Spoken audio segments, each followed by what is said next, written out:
Deputy Speaker Marcoleta, you have 30 minutes. Go ahead. Those in plenary would have additional 10 minutes. So 30 minutes for the Honorable Marcoleta. Salamat po, Mr. Chair.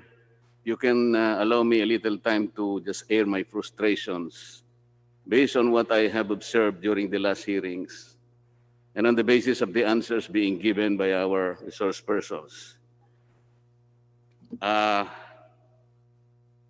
Marami pong paikot-ikot, some convoluted answers, prevarications.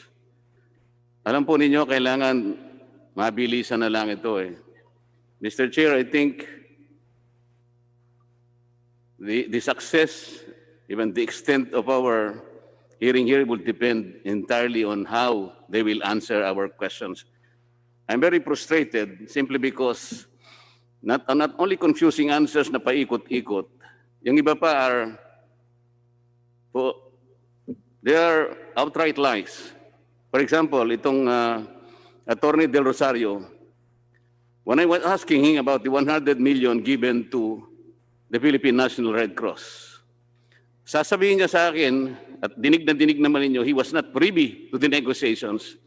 Para bang hindi niya alam, may hawak akong dokumento that he is one among the 3 members of the panel. Ang kasama niya, Senior Vice President o Vice President Dr. Shirley Domingo at saka yung certain Mr. Oscar Cabado, Vice President for Membership, and Attorney Del Rosario. Pagkatapos sasabihin niya sa atin, he was not privy to the negotiation between PhilHealth and PNRC. Sino hindi mo po prostrate dito? Para bang hindi niya alam, I have even the pictures na nandun siya. Kausap niya yung aking kumpare, Senator Gordon. Wala akong sinasabing masama tungkol sa PNRC. I'm only establishing the facts na nandun siya. Pero sasabihin niya sa atin, sa mukha natin, na magsisinungaling siyang ganon. Si Dr. Pargas naman, ikaw naman, tinanong ko lang kung magkano yung aking contributions. O after 2 days, kung hindi pa kita tinext, hindi mo ibibigay sa akin. How can you do this? Yung Manila doctors, nangako ka sa akin. Hanggang kayo, nandito ba? Are we getting the right answers from you?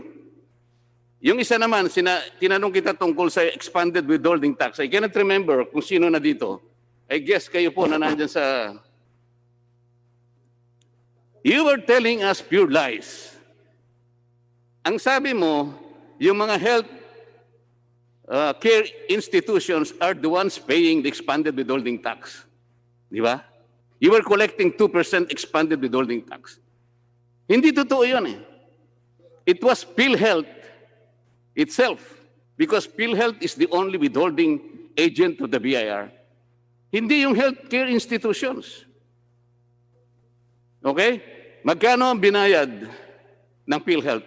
Sinabi na rin ng pagtatanong ni Congressman Barbers, 156.7 million. Kayo ang nagbayad. Pagkatapos, magsisinungaling kayo. Ano makukuha namin na mabuting sagot kung ganito ang gagawin ninyo? Ang sabi ni Dr. Attorney Del Rosario, isa lang ang departamento. Parang hindi niya alam, may dokumento ako, 4 ang department niya. May I start with you, Attorney Del Rosario, nandiyan ka ba? Yes, Mr. Chair. Can I comment on some points raised by the Honorable? You have no right. Tinatanong ko lang kung nandiyan ka pa. Thank you, sir. Andito po, Mr. Chairman. Magpaikot eh. And I warn you, kung ano lang tinatanong ko, yun ang sagutin mo. Huwag kang magpapaikot dito. I think, Mr. Chair, we should already advise them that right now, we're working on a complaint for plunder, malversation, and charges of administrative offenses and so many things. And the final form of this complaint will depend much entirely on the kind of answers that you will give us. Attorney Del Rosario, hindi ba ikaw ang Regional Vice President ng Region 1? Noong Yes, sir. 220 cases against hospitals and doctors were forwarded to your office. Yes or no? Yes, sir. I was once Yes the or regional no? vice president. Yes, I was once regional vice president of PhilHealth, Region 1. In 2019, nung hindi na ikaw ang senior vice president, teka muna, you were asked to file 220 cases. Ilan ang pinail mo?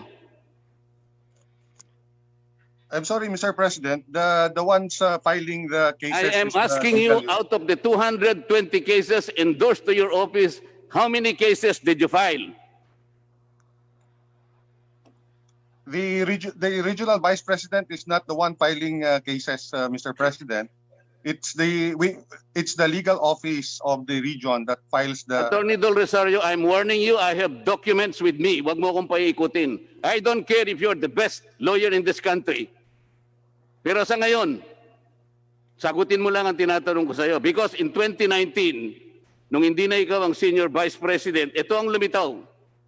Only 3 cases were filed versus St. Catherine Hospital. Totoo hindi.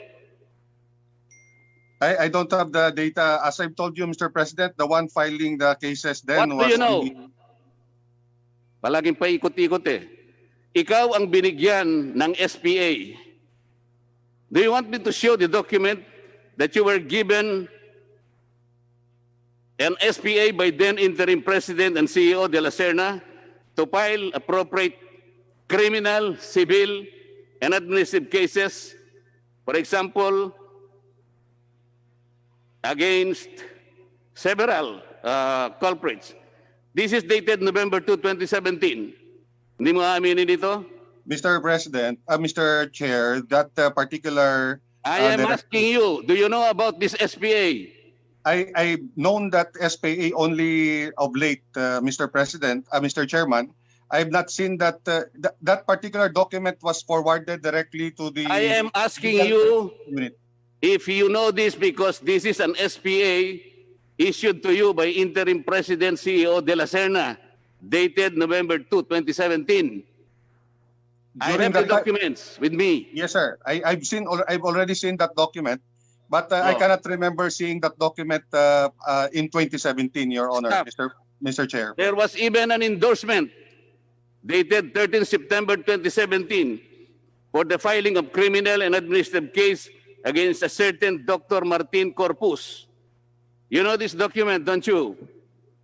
I've seen that document only Do recently. you know this document? I'm not asking you whether or not you saw the document.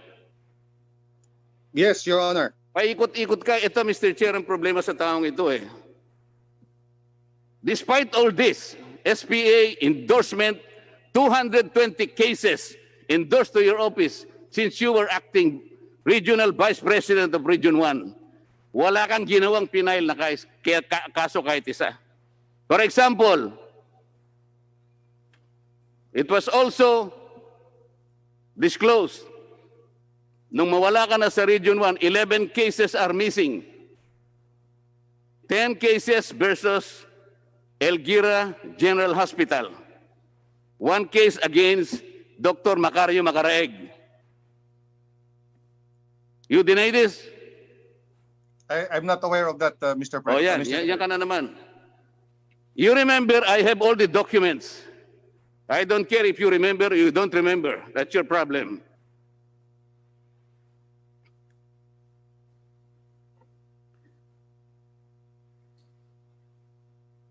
Meron kang pinirma